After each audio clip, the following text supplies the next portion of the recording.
உயிரொன்று இல்லாமல் உடலிங்கு நிலையாதே. உயிர் என்ன பொருள் என்று அலைப்பாய்ந்து திரியாதே. வாழ்க்கையின் வேர்களோ மிக ரகசியமானது. ரகசியம் காண்பதே நம் அவசியமானது. தேடல் உள்ள உயிர்களுக்கே தினமும் பசி இருக்கும். தேடல் என்பது உள்ளவரை வாழ்வில் ருசி இருக்கும். பாட போல தேடல் கூட ஒரு சுகமே.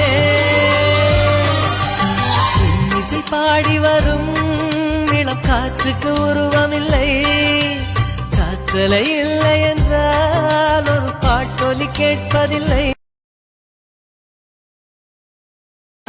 உயிரொன்று இல்லாமல் உடலின்